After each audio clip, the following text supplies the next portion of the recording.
waa kulanti kale iyo isku soo noqod wanaagsan dhammaan asxaabta aynu qadarinta iyo sharafta u hayno ee ku xiran channelka Safiirka Bulshada. Maanta waxaynu ka sheekeynaynaa mowduuc kale oo aad muhiim u ah oo la yiraahdo heart attack oo sidoo kale loo yaqaano myocardial infarction. Mowduucii hore waxaynu kaga soo sheekeynay stroke ama wax loo yaqaano falig, waxyaabaha keena iyo calaamadaha lagu garto qofka. Haddii aadan soo daawanin mowduucaas, fadlan waxaan kaa codsanaynaa inaad dib u soo daawatid mowduucana subscribe gareysid si aynu u soo baahino muuqaalo badan oo ku saabsan xagga caafimaadka iyo horumarinta nolosha. Maanta miiska waxaa noo saaran heart attack. Heart attacku waa xanuunka koowaad ama kaalinta koowaad ku jira markay timaado geerida dadka bani'aadamka ee nool maantadan, ama waa xanuunka koowaad ee bani'aadamka maanta nool dila ama laaya. Xanuunkan ayaa waxaan ku sheegaynaa 10 qodob oo laga yaabo inaadan hore u maqal ama aadan u aqoonin. Xaaladan heart attack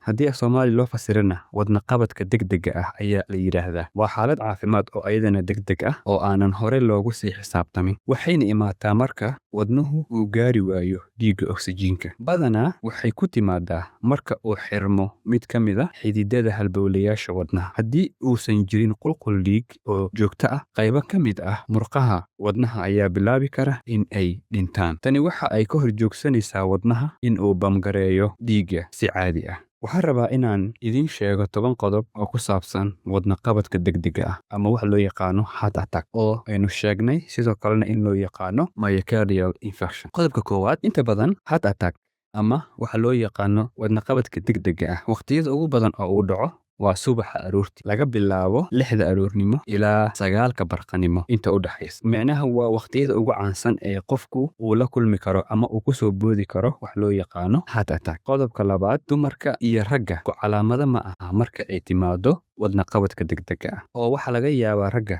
in lagu arko xabad xanuun, daciifnimo xagga jirka ah, naqas yari, xanuun xagga gacmaha iyo lugaha ah, halka dumarkana lagu arko matag, laabjeex, xanuun xagga dhabarka ah iyo xanuun xagga hunta ah iyo weliba xanuun xagga labada garbood ah iyo naqas yari. Lambarka saddexaad waxay xiriir la leedahay lambarka labaad. Shantii wadna qabad oo degdeg ahba mid ka mid ah waxaa la yiraahdaa silent heart attack.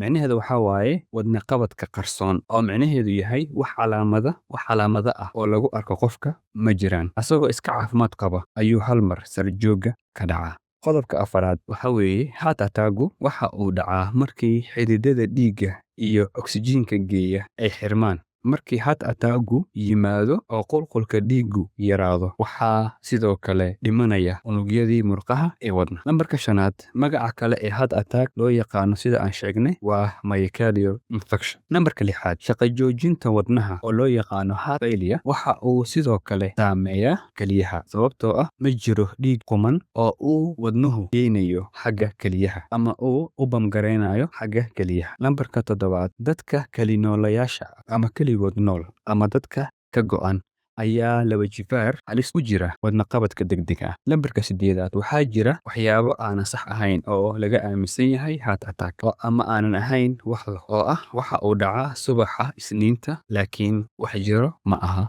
ama wax caddayn caafimaad ah oo arrintaas loo hayo ma jirto in wadna qabad uu dhaco subaxa Isniinta. Lambarka 9aad, waxaa jira tallaabooyin looga hortagi karo wadna qabadka degdega ah sida cunto caafimaad leh, heerka kolestaroolka dhiigga oo la xakameeyo, miisaanka oo la xakameeyo, buuqa ama stresska oo la xakameeyo, sigaarka oo la joojiyo, sidoo kale alkoolada ama khamriga oo la joojiyo iyo jimicsi joogto ah. Lambarka ugu dambeeyo daawade waxa haddii qofka aad la joogto aad ku aragto calaamadahaas aan soo sheegnay, inta laga geynayo isbitaalka waxa aad siinaysaa daawada loo yaqaano aspirin. Aspirinku waxa uu ka caawinayaa qofka in unugyada murqaha ee xalda wadnaha aysan dhimanin. Intaas ayaan kusoo gabagabeynaynaa mowduucan. Tan iyo inta aynu ku kulmi doono mowduucan, khayr badan ayaan idin dhaafay saaxiibayaal.